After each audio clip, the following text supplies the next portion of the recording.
Meu nome é Márcia Regina Luz e hoje eu venho trazer uma palavra ao seu coração. Obrigada por separar um tempinho para poder me ouvir. Com muito temor e tremor que eu venho até sua casa, até você, falar com você da palavra de Deus. Essa semana eu estava com muita insônia e eu resolvi levantar da cama, já que eu não dormia mesmo, e fui até a cozinha orar e ler a Bíblia. E neste momento que eu estava orando e lendo a Bíblia, o Senhor ministrou essa palavra ao meu coração e hoje eu quero compartilhar com você. Eu sempre gosto de trazer alguma ilustração do meu feitio, do meu perfil, trazer uma ilustração para trazer uma clareza naquilo que eu quero passar para vocês. Jesus, o nosso grande mestre, nosso grande professor, ele também fazia isso. Ele usava parábolas, que é uma maneira de se comunicar, usando coisas do dia a dia, do cotidiano, para facilitar o entendimento da sua mensagem. Ele sabia bem para quem ele falava e ele sabia bem escolher a maneira de falar, porque ele queria que tivesse eficácia, entendimento, clareza em tudo que ele passasse para aquele povo que o seguia. Então é com esse intuito também que muitas vezes eu faço uso de histórias, não bíblicas, mas histórias que acrescentam a palavra de Deus. Amém? Então hoje eu quero trazer a historinha para vocês do sapinho, da competição de sapinhos. Você já deve ter ouvido e com certeza já até compartilhou essa história com outras pessoas. A história fala de um grupo de sapos que resolveram fazer uma competição para ver qual sapinho venceria se ele chegasse até o alto de uma torre que havia no local, uma torre que jamais ninguém conseguiu chegar até o alto dela. E seria premiado esse sapinho que tivesse êxito. E eles resolveram fazer essa competição. Alguns sapinhos se inscreveram, no dia da competição todos estavam animados, será que eu vou vencer? Será que eu vou conseguir? E a plateia estava ali torcendo, conversando uns com os outros e, sinceramente, essa plateia não estava acreditando nem um pouco que haveria um vencedor. Já haviam feito essa competição outras vezes, outros anos e sem ter êxito, sem ter nenhum vencedor. Começa a competição, o sapinho sai pulando, cada um da sua maneira, do seu estilo, e aquela multidão, ao invés de incentivá-los, começaram a gritar: olha, vocês vão perder, desista, desista, desista, essa torre é muito alta, essa torre é invencível, ninguém nunca conseguiu chegar ao topo dessa torre. E assim, os sapinhos que estavam ouvindo aquelas palavras de desânimo começaram a desistir pelo caminho. 1, 2, 3 foram desistindo. Sobrou apenas um sapinho que, sem dar atenção para aqueles outros que falavam essas frases de desânimo, conseguiu chegar até o topo daquela torre e saiu vencedor. E todo mundo queria saber qual era o motivo daquele sapinho ter vencido. Pois é, o sapinho era surdo, por isso que ele venceu. Ele não deu ouvido e nem poderia dar, porque ele não escutava a todas aquelas frases que estavam desestimulando, os competidores. E por isso ele conseguiu ter êxito, ter vitória.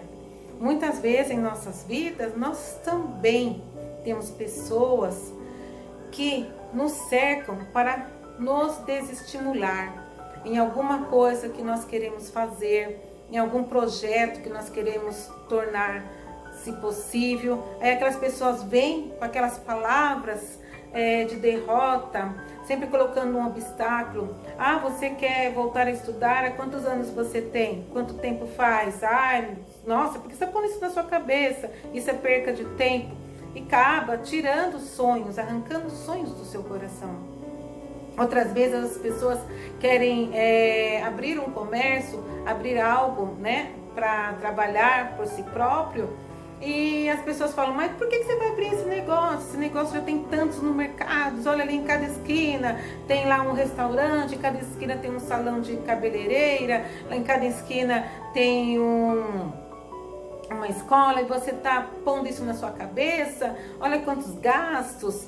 Então sempre vai ter aquelas pessoas que vão tirar você do seu foco, que vão querer arrancar os seus sonhos, que vão tentar de alguma maneira fazer com que você desista. Mas aquele sapinho na história, ele era surdo. Então nada daquilo que ele ouviu contaminou o seu coração. Mas eu pergunto para você, e se ele fosse saudável, tivesse maldição, talvez esse sapinho também tivesse desistido no caminho. Mas eu quero comparar esse sapinho com um grande homem que a Bíblia fala que é o rei Davi.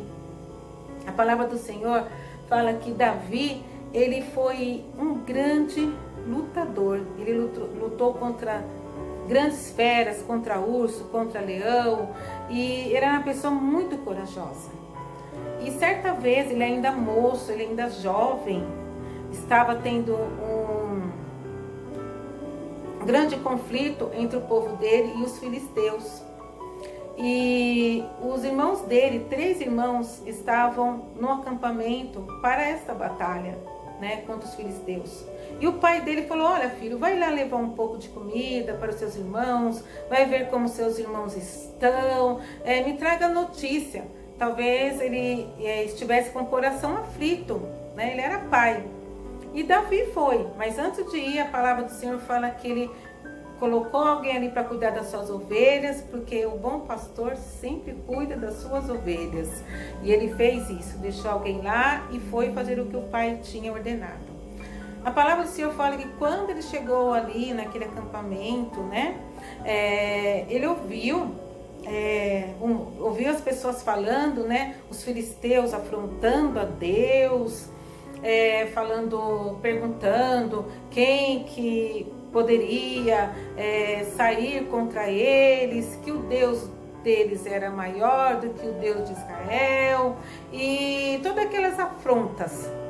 E a palavra do Senhor fala que, aqui no 1 Samuel, fala de um homem que se chamava Golias, e ele era uma dessas pessoas que levantou um grande afronte, ele afrontou os israelitas. A Bíblia fala que ele não era qualquer pessoa, ele não era uma pessoa comum. A Bíblia fala que, estavam esses no monte do lado da Talém e os israelitas no outro monte do lado da Quém, entre eles o vale. Então saiu do arraial dos filisteus um homem guerreiro, cujo nome era Golias de Gate, da altura de 6 côvados e 1 palmo. Trazia na cabeça um capacete de bronze e vestia uma couraça de escamas, cujo peso era de 5.000 ciclos de bronze. Trazia caneleiras de bronze nas pernas e um dardo de bronze entre os ombros. As hastes da sua lança era como o eixo do tecelão, e a ponta da sua lança de 600 ciclos de ferro, e diante dele ia o escudeiro. Parou, clamou às tropas de Israel e disse-lhes: para que saís formando vós em linha de batalha? Não sou eu filisteu? E vós, servos de Saul? Escolhei dentre vós um homem que desça contra mim. Se ele puder pelejar comigo e me ferir, seremos vossos servos. Porém, se eu vencer e o ferir, então sereis nossos servos e nos servireis. Disse mais o filisteu: hoje afronto as tropas de Israel. dai-me um homem para que ambos pelejamos. E é assim que a Bíblia fala, que este homem, ele se achegava ali e ele afrontava a tropa de Israel. E ele falava, quem tem algum homem aqui para lutar contra mim? E quando Davi chegou lá, ele viu todo esse contexto, viu que os irmãos dele não tinham tomado uma posição e que os soldados estavam com muito medo de Golias e de todos os soldados filisteus. Davi, assim como aquele sapinho, ele ouviu palavra que desestimulava, palavras de desânimo. Ele ouviu a afronta do diabo. Ele estava ali numa posição pequena, ele não era ninguém, ele não era nem soldado. Mas mesmo assim, ele não se conformou com tudo aquilo que ele estava ouvindo. E Davi, ao contrário do sapinho, ele não era surdo. Ele ouviu muito bem o que estava acontecendo naquele acampamento. E ele ficou indignado com tudo aquilo. Como pessoas podem falar do meu Deus? Como pessoas podem afrontar o povo de Deus e ninguém lutar contra essas pessoas e ninguém ir para a batalha e ali honrar o nome de Deus? Foi aí que Davi, ele resolveu lutar sim contra os filisteus. Ele resolveu lutar contra Golias. E aqui em 1 Samuel, do capítulo 17, do versículo 45, fala assim, ó.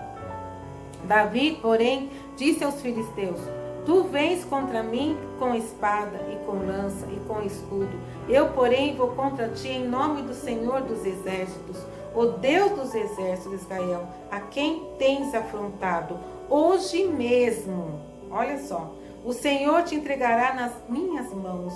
Ferir-te-ei, tirar-te-ei a cabeça e os cadáveres do arraial dos filisteus darei hoje mesmo às aves dos céus e às bestas feras da terra. E toda a terra saberá que há um Deus em Israel. E eu pergunto para você, há um Deus na sua vida? Há um Deus dentro de você? Deus tem te chamado para que você tome uma posição. Deus tem te chamado para que você tome uma posição dentro da sua casa, dentro da sua família. Se está ouvindo muita afronta do diabo, se está ouvindo muitas pessoas dizerem contra você, e aí, o que você vai fazer? Você vai ficar ali como os irmãos de Davi, com medinho do inimigo, ou você vai tomar uma decisão? Ah, mas eu sou tão pequeno, eu não sei lutar, quem sou eu? Não, você é um filho, você é uma filha de Deus. Se você serve a Deus de todo o seu coração, se você tem colocado Deus na posição maior na sua vida, certamente Ele estará contigo. Deus, Ele quer trazer você para mudar uma situação de algum lugar. Pode ser no seu trabalho, pode ser dentro da sua família, pode ser dentro da sua igreja, pode ser em algum lugar que realmente Deus precisa fazer uma grande mudança. Porque quando Davi venceu Golias, houve uma grande mudança naquele lugar. O povo de Israel saiu vitorioso por causa da atitude de um homem. Deus, Ele não se agrada de covardes. Deus não se agrada de pessoas medrosas. Deus não se agrada quando você teme o inimigo, porque Ele é maior do que isso. Nós não devemos estar aí com nossas pernas trêmulas, com nossas pernas quase caindo, porque o inimigo veio e nos afrontou. Eu conheço pessoas que eram tão firmes, tão fortes, mas quando elas depararam com uma situação na vida delas, elas simplesmente desmoronaram. Não tiveram forças de prosseguir, porque elas começaram a ouvir aquele problema de uma maneira que ele era muito maior do que Deus, e não é verdade. É isso que o inimigo quer colocar, é isso que o inimigo quer que você acredite, que o seu problema, ele é maior do que Deus, que essa situação que você está vivendo é maior do que o nosso Deus. Não acredite nisso, e não seja um vencedor porque você é surdo. mas seja um vencedor porque você está ouvindo e porque você tem a fé num Deus de verdade. Num Deus vitorioso, um Deus de batalha que não perde batalha nenhuma. Ele é grandioso. Não se deixe desanimar, não se deixe paralisar com todo esse contexto. Imagine, queridos, Davi ali naquele acampamento, um jovenzinho, um mocinho. Um mocinho, mas um mocinho valente, já tinha lutado contra leão, contra urso. Um mocinho cheio de coragem. Então não importa o seu tamanho, importa a sua fé. Começa, sabe, a alimentar essa fé dentro de você. Não deixe as pessoas paralisar você naquilo que você, sabe, tem sonhado. Se você tem sonhado em ser alguma coisa, não deixe ninguém te paralisar. Queridos, quando eu morava numa área livre, eu não tinha perspectiva de vida nenhuma. Eu sempre gosto de falar do testemunho, porque eu tenho muitos testemunhos para dar e eu sou muito grata a Deus por tudo que Ele fez, o que Ele tem feito na minha vida. E eu lembro, queridos, quando eu comecei a estudar, a vizinhança dali me chamavam de metida, me chamavam que eu não ia conseguir. Quem era eu para poder querer ser alguma coisa? Sabe? Queriam que eu ficasse naquele mundinho ali. Não, queridos, eu não dei ouvido para ninguém. Eu não dei ouvido nem para o meu pai, nem para minha mãe. Ninguém fez com que eu desistisse dos meus sonhos. Porque eu sabia que se Deus estivesse comigo, Ele me capacitaria, Ele me daria vitória. Mesmo na minha pequenez de conhecimento, sabe, de falta de oportunidade, eu fui atrás dos meus sonhos e conquistei. Não porque eu sou forte, porque eu fiz a minha parte como Davi fez. Ele foi e falou, eu vou lutar. Eu vou lutar. E eu sei que Deus estará comigo. Então ele foi e se prontificou ali a honrar o nome do Senhor. E Deus fez o resto. Porque o resto era algo sobrenatural. Não tinha como ele fazer. Então, mesmo que você tenha ouvido, não, você não vai conseguir, você não é ninguém, você veio lá do Nordeste, você não teve muitos estudos, você nem sabe falar, sabe? Não desista, não desista, continua, siga um propósito e coloca Deus na frente, que com certeza tudo dará certo. Essa palavra que eu quero trazer para você. E que você seja mais do que vencedor em Cristo Jesus.